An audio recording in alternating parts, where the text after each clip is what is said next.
Hi. Hi. I am Jon Shieber, and when I'm not making artisanal pickles in Brooklyn, I report about technology and venture capital investment in Manhattan and points elsewhere around the globe. We have a wonderful panel to talk about can you develop a relationship with a machine? I think all of us would agree that not only can you, but we have. The question I think to interrogate is what kind of relationship you have with the machines and how desirable that relationship is. To help us get into that, we have an incredible panel. We've got Fred Muench, who is with Northwell Health and Mobile Health Interventions. Yep. Thank you very much. Sorry about that. We've got Jon Gratch, who is a professor at USC, who does research into all of this stuff. And we've got Katie Aquino in the middle. That's not Jon Gratch, that's Katie Aquino, who works with the robotics company BOD AI and talks about transhumanism and the future of technology and our relationship with robots. So there's a lot of stuff to get into, but that was a pretty cursory introduction of what these fellows and fine ladies do. And I'd like them to do a little bit of a brief introduction to explain a little bit more about how they work with technology and mental health and the relationship between humans and machines. So Fred, if you wouldn't mind giving a brief intro. Sure. It's a pleasure to be here. My main interest, I'm a clinical psychologist and I consider myself a technologist as well. And my main interest is how do we facilitate progress in the therapeutic relationship and behavior change over the long term by understanding the interaction between technology and the human. And how do we maximize behavior change using technology and the human relationship? So what kind of digital dose do you need at the right time, and when is that most effective, and when do you need human empathetic contact? And that's a lot of the research we do, is to try to understand that phenomenon. Katie? Okay, so I founded a company called BOD AI, and what we're doing is we're creating personal use robots, and we're using a myriad of technologies, including VR, artificial intelligence, and also we're creating advanced humanoid robots called BODs. And at BOD AI, we're looking to provide these personal use robots to all peoples of all budgets, all passions, and that simply does not exist today. And I think that these emerging technologies, such as AR, VR, will be opening those experiences up to the public, and we're very excited about it.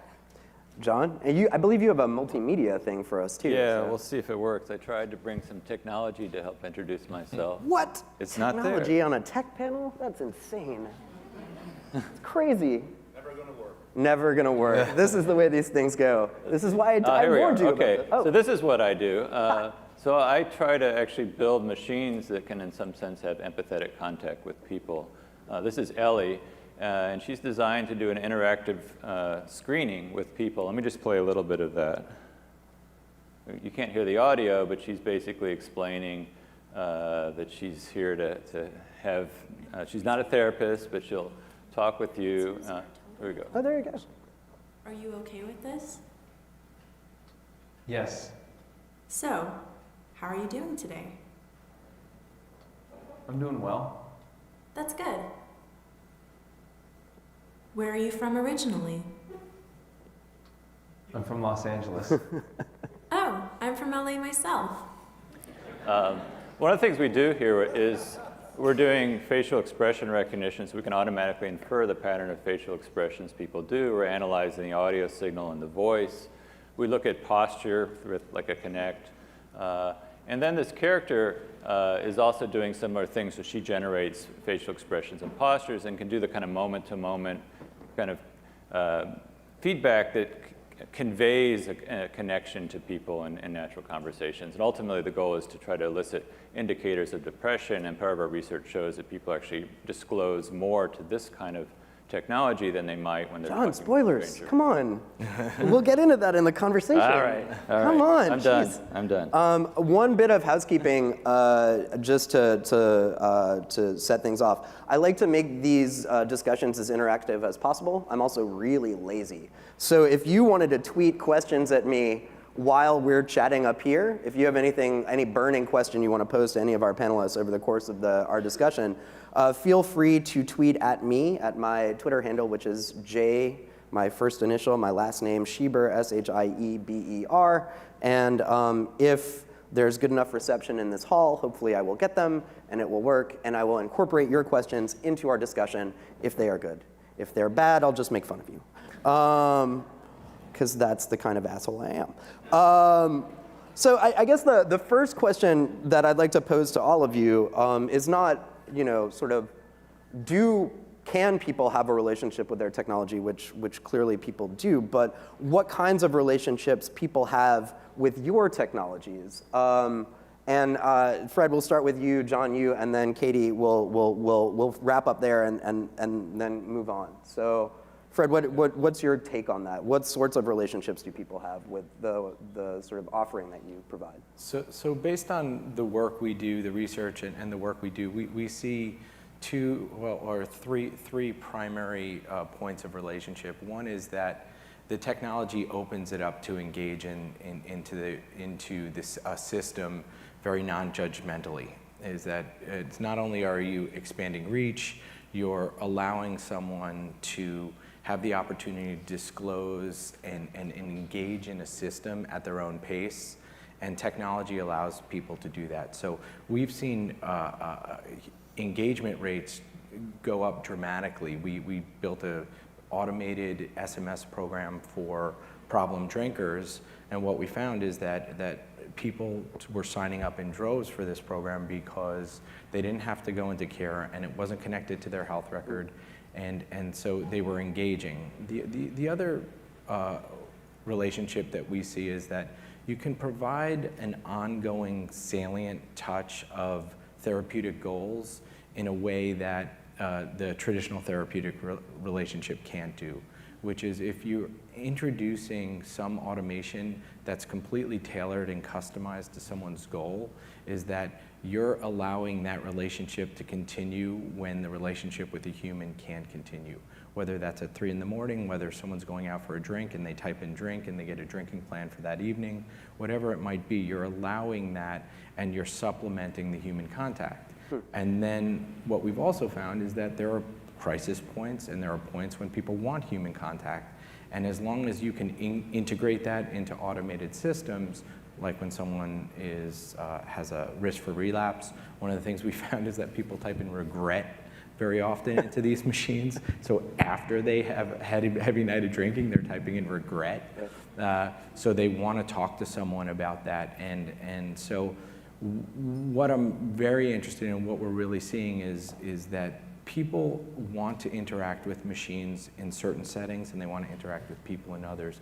And how do we find that component? Now, Jon, with your research, is there going to be a point where there won't need to be a human on? I mean, ultimately, what you've got is this responsive sort of AI system that's learning how to be empathic while also being a completely non-judgmental program that has no conception or need to conceive of what exactly is going on with that person. It's just this reflective conduit, right? Or not conduit, but this sort of reflective party that can maybe guide a discussion if it's programmed the right way or assuage it.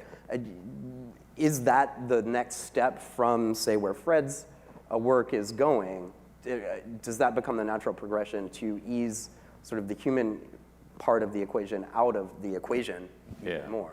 So, well, our ultimate goal in our lab is to make machines able to understand people, able to empathize, to be emotionally intelligent. I would say the state of this system is it gives the illusion of emotional intelligence, and so it doesn't really understand deeply what you're talking about. And so I think it's useful as an icebreaker to open up the conversation, but you wouldn't want to supplant, and I don't see us able with technology in the near term to be able to really fundamentally understand a person's goals, motives, needs, and that's necessary for treatment. And so I see this as a door opener. People, and the original reason for the project was that we're trying to figure out how can we use technology to reach people who are reluctant to talk to people. And so Maybe they'll be more interested in talking to virtual people, and we Right. have some data that they are, but that's, I think, the first step. Right. You need a person, and you need to find out how the technology complements the strengths and weaknesses of human clinicians.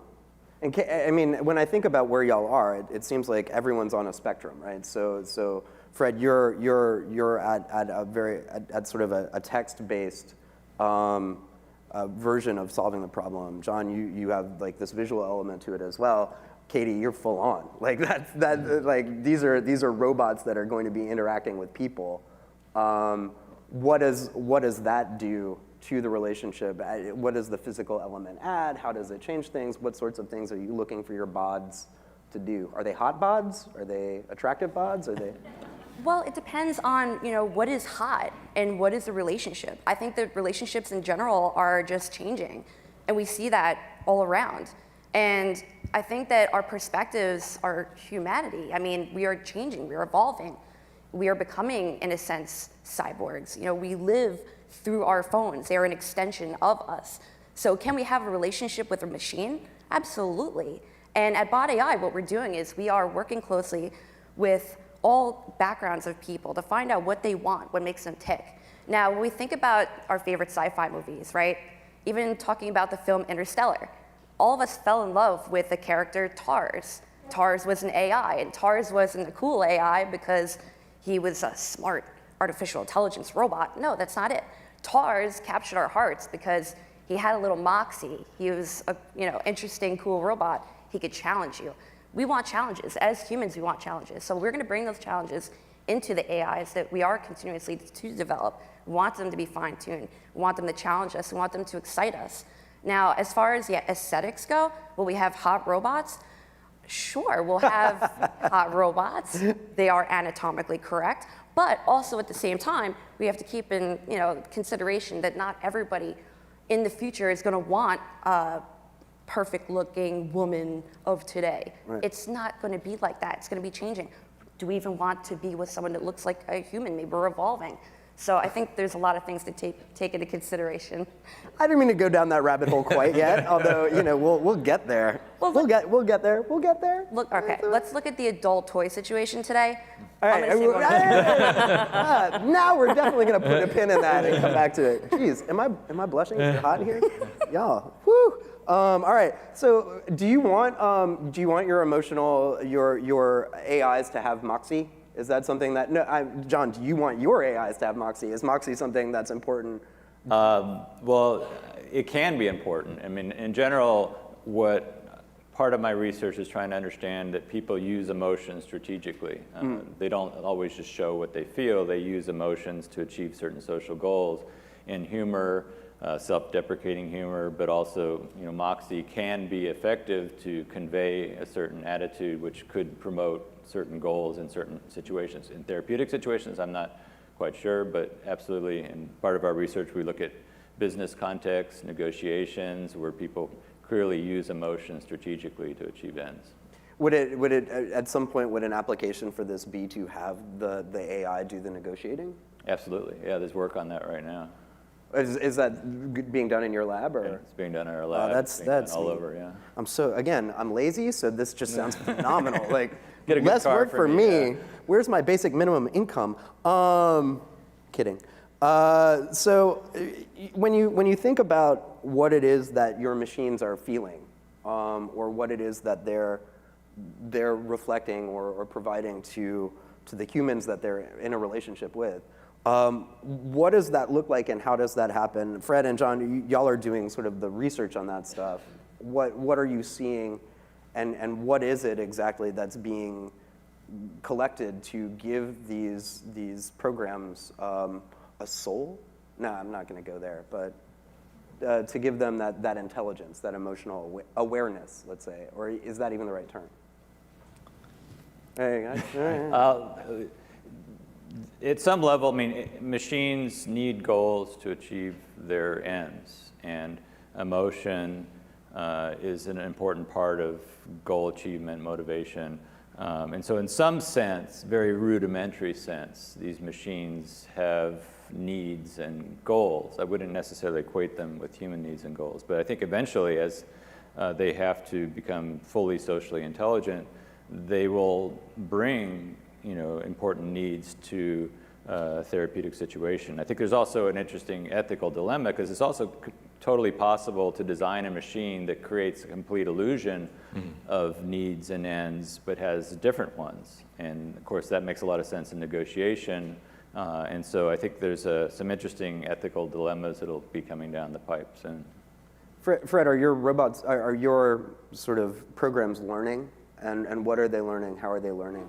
So they are learning, and what we start out though with getting a comprehensive picture of the individual, and just like all machines, they have to be trained, as Jonathan was saying. So as we build the algorithms to then trigger an ongoing intervention, it's what someone puts in is guides it. So we have to allow for the end user to give us information. And we know that people are much more honest in self-disclosure to these machines, so people are going to give us information, and then we take that information and then modify it. And one of the pieces we found is people dislike getting the wrong type of feedback.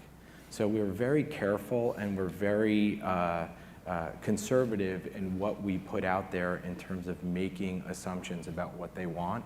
So we're conservative, and then we look at certain things and allow individuals to make judgments about their change, for example. Do you feel like over the last week you've changed to achieve X goal? And then based on that, we have enough information to understand goal revision, understand where someone is, provide just-in-time empathetic feedback, and then move on.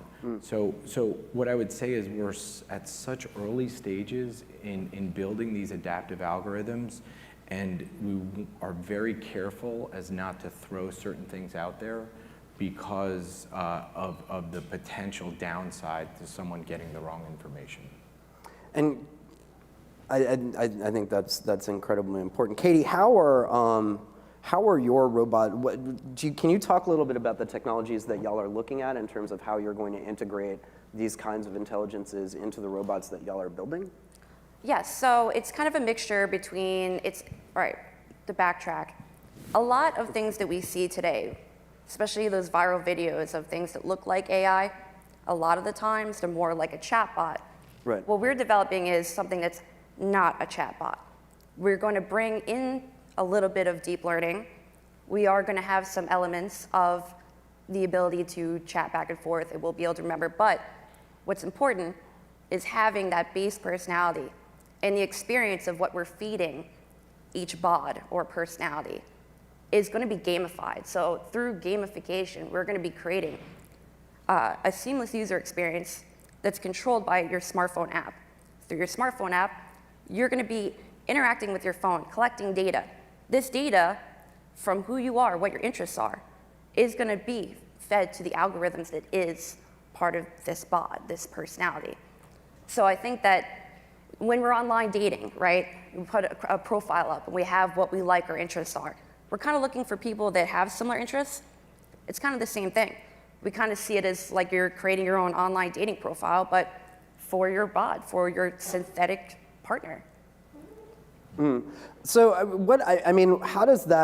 how has that vision of the future manifested itself in the reception that you've gotten for this idea of putting sort of the BOD AI product out there as something that people will eventually have? Or there's another one that does these sort of exoskeletons that are also enhancement, all of this like enhancement or relationship, making the relationship with technology much more physical.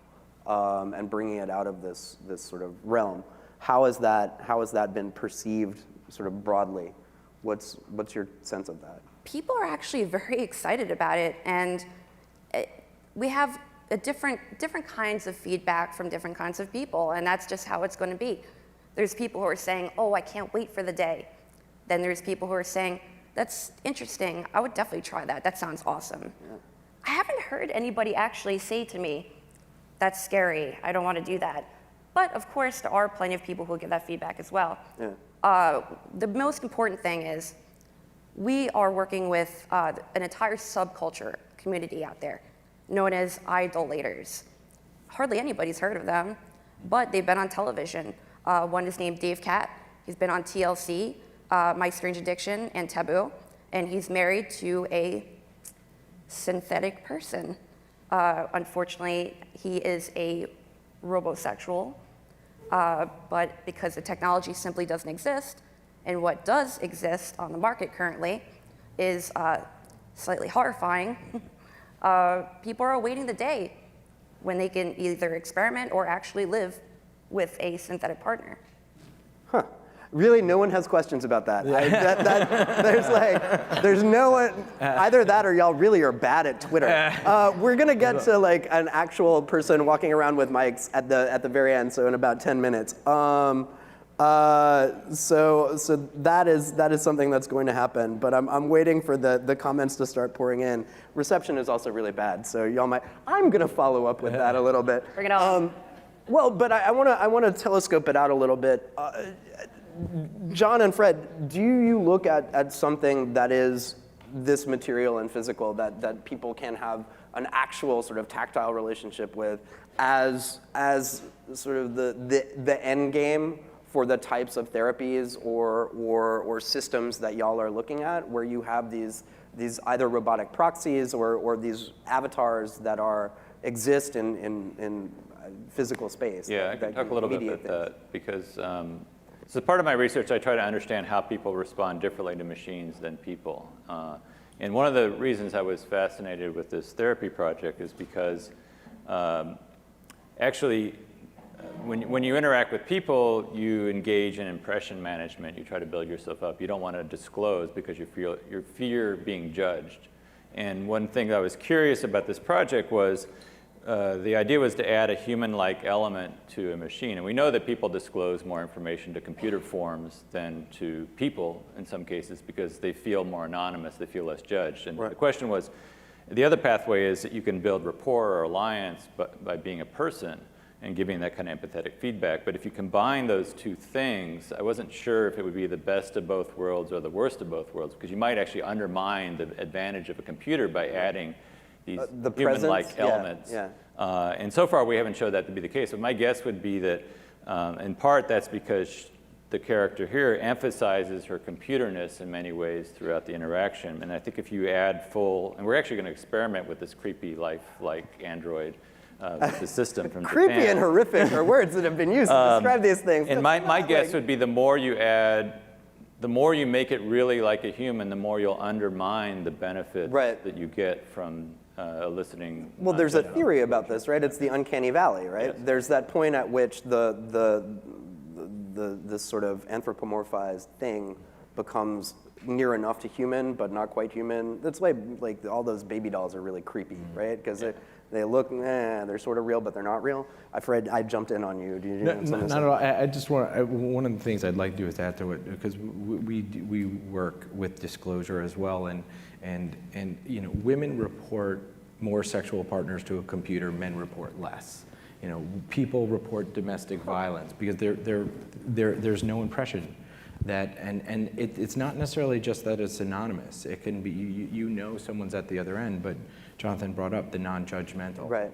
And to go back to that is that there's a tremendous opportunity to gather information and with diagnostics. And I think that's where we're going to see this massive change in what therapy and psychiatric and mental health is, that it's going to be completely taken over digitally. Right. Because it just does it better. It does a better job.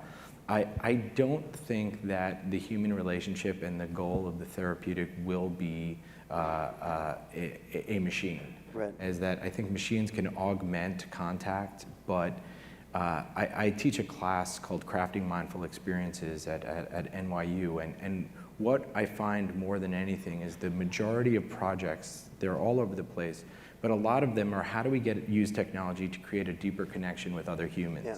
And technology allows us to connect in ways we haven't done before, but we also have to disconnect. And for people with extreme trauma, I do think that, you know, we know that dolphin therapy, pet therapy, any type of connection is good, whether it's a machine or not.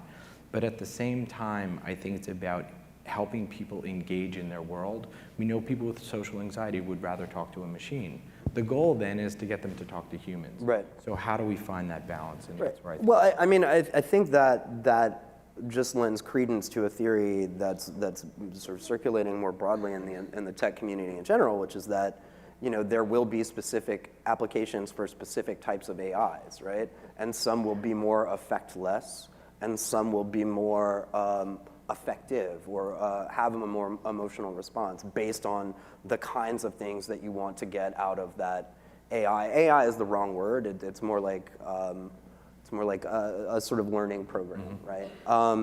Someone brought up Tay, and I feel like we should talk about Tay just a little bit. I have some things to say about Tay, and basically, so the question from Ariana Tobin, yay, Ariana, was, can we talk about Tay? Therapy is inherently vulnerable, and technology is inherently experimental, and the tension between that. I think that Tay is not a good sort of corollary to the work that y'all are doing, because Tay was just goddamn dumb. Like, why would you unleash an innocent program on Twitter? It's like expecting the worst of people. That was like Microsoft being completely myopic in terms of the ways in which it was thinking about how the AI would actually learn. Because the assumption somehow that Twitter represents real speech or like some sort of actual forum for I mean, in some senses it is a forum for ideas and a mode of exchange, but there are just too many trolls in the world. I mean, like, trying to learn from the unfiltered internet is a terrible, terrible idea. You wouldn't throw a child onto Twitter and be like, okay, this is how you're going to learn about humanity. Nor would you do that with a bot. That's just my take on things. I don't know, do y'all have anything? The only thing I have is that So fucking dumb, sorry. Just as, you know, we disclose more to computers, the reverse also is that we see like the just downside of humanity is that it's yes, when we have a problem, we're going to open up, and also we're just going to open up about anything, right. And you'll see it with bullying on certain social media apps. We see it all over, and so and the other is that people are impulsive. And what someone says in the moment on a Twitter account is all about just pure drive, you know, id, just that. Some of what people. I mean, you also have the foundation of the Egyptian revolution on Twitter. Yes. So like, no. I get it, but I'm saying to using that to build a system to learn off of. I completely agree with, is that you're getting the best and the worst of both worlds. Anybody have any? I guess I'll just say that I think it was an illustrative example of the limits of the current speech processing technology. Most of what you see with speech processing, it's fairly shallow. It doesn't have a deep model of what's going on in the interaction. And I think that, on the one hand, highlights the need for those kind of deep models, but also, I think, kind of also counteracts some of the great hype around AI these days. It's about to take over the world. I think it illustrates that these techniques have severe limits when it comes to deep intelligence. Right. And frightening if you think that you want to cede so much control to them. Does that aspect of things give you pause in terms of how much the limits of what the technology can do, or are we just saying the same thing? I think technology, people in AI recognize the limits much more than the media and Elon Musk seem to at the moment. That, you know, there'll be important slow advances, and people incorporate these things when they're effective. And a lot of the hype, I think we can realize it'll take a while before these things are really able to deeply understand and communicate with people. So I'm going to give in to my more prurient and salacious nature, and let's talk about sex, baby. With the artificial intelligences the way they are currently now, is a relationship like a sexual relationship with a robot or an AI something that is like, I just wonder about the power dynamics of that, I guess, and whether that's actually something that's desirable or like something that people should be looking for, or whether that's just a replacement for people who have some sort of associative disorder and can't relate to humans. I don't know if I'm being too judgmental, but I'm throwing that out there. Anybody want to take a whiff at that? You know, take a crack at it? I think that we need to kind of take a step back and think that the far future implications of this technology that we're making is going to be advanced, and it will be like people, and that it's not so cut and dry. You know, even going back to Tay's tweets, that was, like I said before, there's a clear distinguishment between the chatbot AIs and then also more of deep learning. There's a lot of differences between them. So, of course, when you put something like Tay on the web, it's going to have that effect because it's too tempting. But on the other hand, I think that as far as the sexual implications go for these robots, I think that it's going to be an exploration. I think that we people are exploring ourselves, that technology is becoming a part of us. I think that if anything, sex is going to become better in the future by far. We are biological machines, and there's a lot of problems that happen, unfortunately, to our biological bodies. But there are real companies, organizations, real people, scientists, researchers working right now to create a next human, an evolved human in the far future. Of course, not right now, but I do believe that machines will be the first step towards us exploring our own sexual identities, and then in the future we will also perhaps evolve theoretically into maybe something else, a man and machine with a machine. Fred, John, y'all want to wade into these waters? Well, I guess I'll say I think we should distinguish sex from relationships, and people are having sex with machines right now, right? But I think a relationship, like if you see the movie Her, that would say is an image of what a relationship with a machine could be like. And I actually I teach a course on affective computing, on emotions and machines, and one of the assignments I give my students is to think about, should we build Her?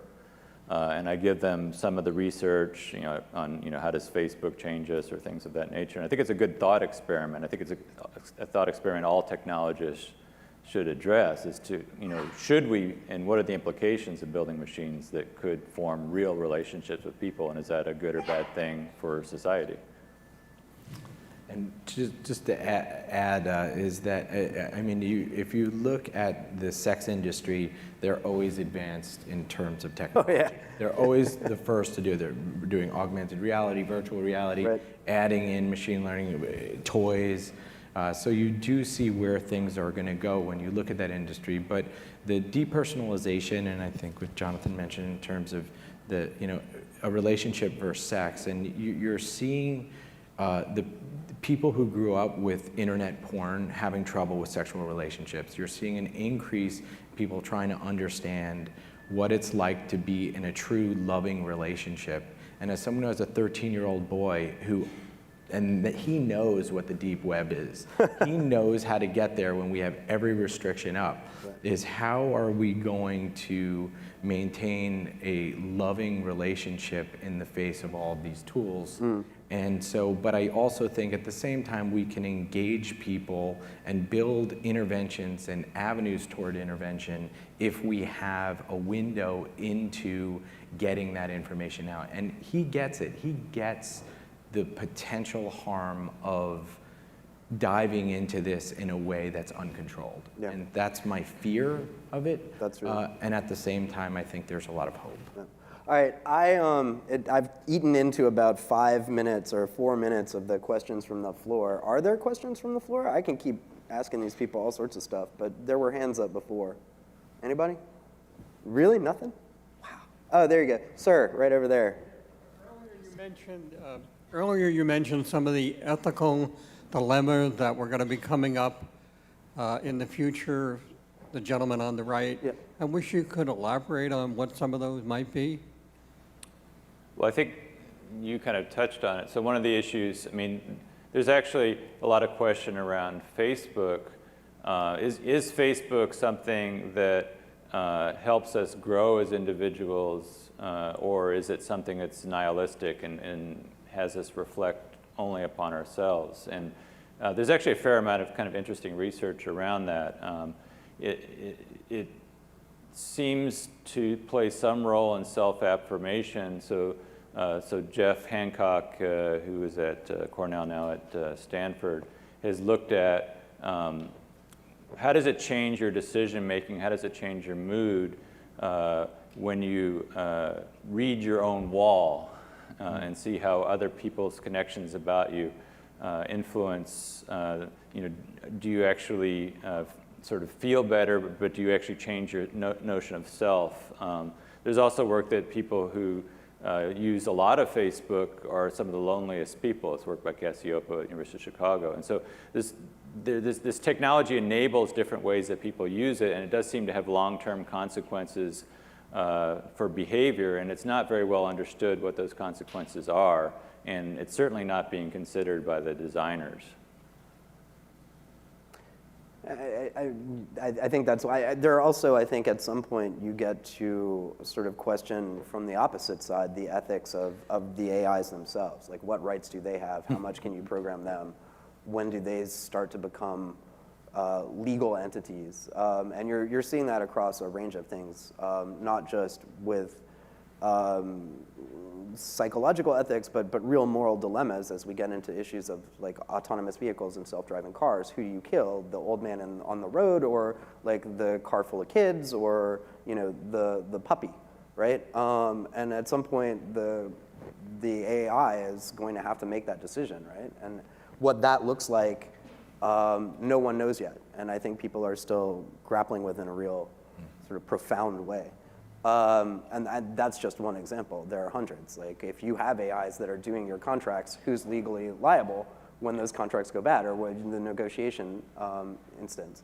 Did anybody else want to sort of weigh in on it? Well, we already have AIs controlling stock markets and things. I mean, we already have it in our lives. The only difference is it's going to be more abundant and more ubiquitous everywhere. It's going to be just from our cars to everything, our transportation, everything will be controlled by AIs. And that's just where we're headed. I don't think we should be afraid of it. And I think that just, going back to the theme of what this discussion is really about, we're talking about relationships with man and machine, right? What is happening is that this is about filling a void. I think a lot of us, we are overwhelmed by technology, yes. And also on the other hand, yes, we do have more exposure to other people. That's how maybe perhaps Facebook is considered a negative, is that people are able to connect with one another. Then you have Tinder, then you have these apps that are about instant connections, instant gratification. It is harming human-to-human relationships. But also on the other hand, we have to take into account there's just a lot of really lonely people. And what's the hurt if you have a synthetic companion who is programmed and is there for you, and is there to help you, and you could trust this synthetic being? I think that that's going to have a positive effect on the world. And I think there's a lot of single mothers. It's going to become more advanced, more like a person. So if that could fulfill that void in people, I think that would be a positive. And well, Freud, it gets back, I mean, the work that you're doing is incredibly positive when it comes to the relationship that folks are having with these SMS systems, right? Where there are responses that are positive, that are keeping people from doing things like either regressing in their behavior or if they have regressed, getting them in front of people who can help them out and keeping them on a path that is positive for them. Are there other questions? We've got about a minute and a half. Yes, ma'am, in the front. Thanks y'all so much for being here. This is so interesting, and I love the evolution of the field. And I'm mostly really curious about, because I started my own online practice, and people were so concerned about like classified information and mandated reporting and things like that. And now that it's gotten to this stage with VR and AR, clearly y'all are looking at the data. When I think about the phases, what's the ultimate goal for this data? Like, now that y'all know that people are more likely to report, like, are we going to design different elements to improve the human experience, for example? Yes, I mean, right? Is that? Yeah, I think it's just, as you can see from the panel, I would say I'm the Luddite of the panel when you look at the amazing work that these guys are doing in terms of, and I do think it's going to constantly evolve. And what we will find is what's working and what's not. And the mental health field, the medical field, we're primarily risk averse, and this has allowed us to the new digital medium has allowed us to really test and iterate in a much more agile way. So it's so exciting to see what's going to happen, whether it's from a disclosure, whether it's from safety planning, whatever it might be. We know that technology is the greatest thing in the world to help people who are suicidal. There's nothing better. Yet practitioners are often fearful, well, what if someone's suicidal? No, this technology is good for this. Yeah. We want technology for this. So I guess the short of it is, I do think what's going to happen is going to constantly be evolving, and I don't think there's any right answer. And with that, we are officially over time. So thank y'all so much for listening. Thanks to the panelists for participating. You know, I think just